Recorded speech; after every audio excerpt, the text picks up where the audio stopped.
رمضان بالکل سر پر ہے. جن لوگوں نے روزے رکھنے ہوتے ہیں ان کی صحت پہ اس سے کوئی فرق نہیں پڑتا کہ سردیوں کے روزے ہوں گے یا گرمیوں کے، وہ تو رکھنے ہی رکھنے ہیں.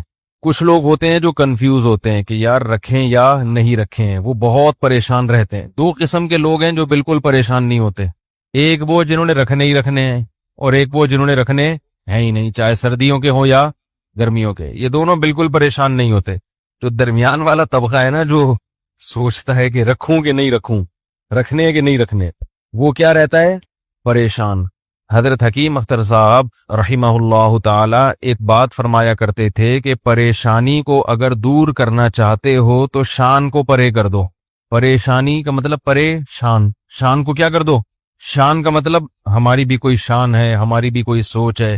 کوئی سوچ نہیں ہے. اللہ جو کہے گا وہ ہم کریں گے. گرمی ہے، سردی ہے، خزاں ہے، بہار ہے، روزہ تو بہرحال روزہ ہے، وہ تو رکھنا ہے. تو اس سے انسان سکون میں رہتا ہے.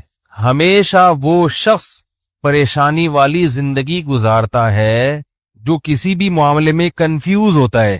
جو غیر مسلم ہے نا، غیر مسلم، اللہ نے ان کی بے سکونی کی قرآن مجید میں جو وجہ بیان کی ہے، وہ وجہ یہی ہے کہ وہ ساری زندگی کنفیوز رہتے ہیں. کنفیوز ہونے کی وجہ سے ان کا فیوز اڑ جاتا ہے. تو جو جتنا کنفیوز ہوگا اس کی لائف اتنی ہی ایک مشکلات کا شکار ہوگی.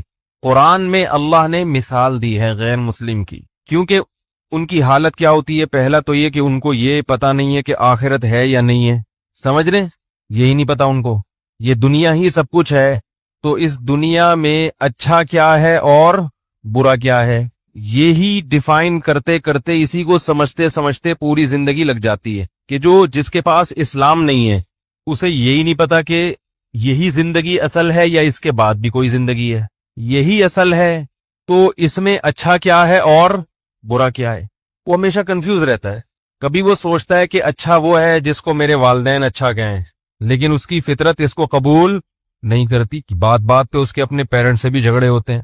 حقوق کیا ہے، کس کے کتنے حقوق ہیں، دینے ہیں نہیں دینے، اسی جنگ میں لڑتے لڑتے ان کی عمریں پوری ہو جاتی. اسی کنفیوژن میں کسی نے کنٹری کو خدا بنا لیا، ملک کو، لیکن وہ اس میں مطمئن نہیں ہوتا. اس سے جب سوالات پوچھے جائیں تو وہ خود پریشان ہوتے ہیں کہ بھئی یہ لکیریں بھی تو انسان کی کھینچ